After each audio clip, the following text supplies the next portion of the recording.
সামনে আসুক, সামনে আসুক, সামনে আসুক। এই মাঝখানে মাঝখানে মাঝখানে মাঝখানে। আজকে আজকে আপনার উপলক্ষটা আসলে আমরা জানতে চাচ্ছিলাম। আমরা সবাই দাঁড়াই, হুজুর একটু আমাদের একটু help করবেন।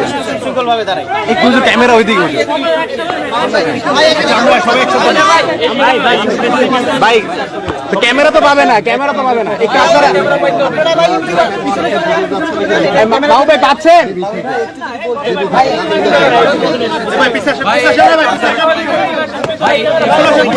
আচ্ছা হুজুর সময় দিবে, আপনারা সবাই একটু জান না।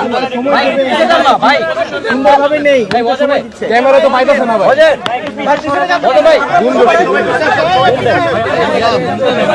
আমার আসলে মোবাইল ছিল আর কি এখানে যখন আমি অ্যারেস্ট হই, তো মামলার আলামত হিসেবে আমার একটা মোবাইল জব্দ করা হয়েছে। সেই মোবাইলটা নিতে আসছে।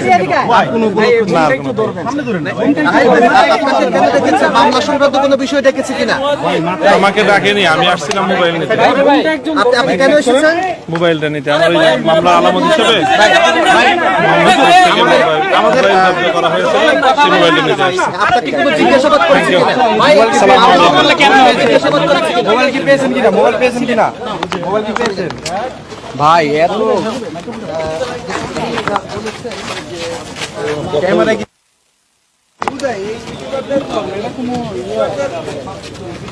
ভাই ক্যামেরা কি আছে? ভাই পাইছেন?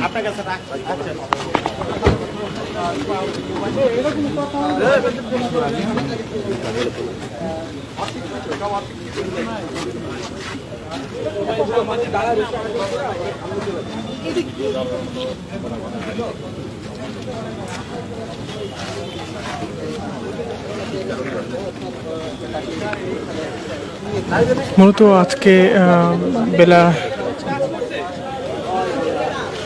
5:30 বা 6টার দিকে আসলে মামুনুল হক তিনি ডিবি কার্যালয়ে আসেন এবং এখানে তিনি যে বিষয়টি আমরা লক্ষ্য করলাম যে তিনি অল্প কিছুক্ষণ সময় আগেই ডিবি কার্যালয় থেকে বের হয়ে আবারও বেরিয়ে গেলেন। তবে তিনি কি বিষয়ে বলেছেন সে বিষয়টি এখন পর্যন্ত স্পষ্ট নয়। আমরা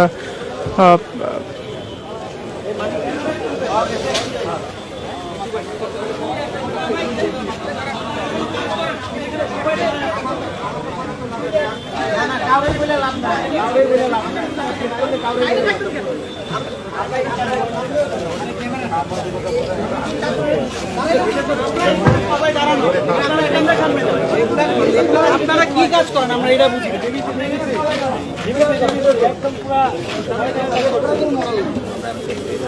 মূলত ডিবি কার্যালয়ে মামুনুল হক তিনি 6টা থেকে উপস্থিত হন এবং 6টা পরবর্তী সময়ে তিনি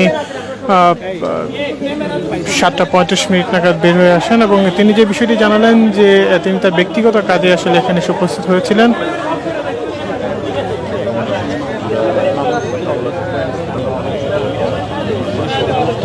এই ছিল মূলত এখন পর্যন্ত ডিবি কার্যালয় থেকে সর্বশেষ চিত্র। ধন্যবাদ সকলকে।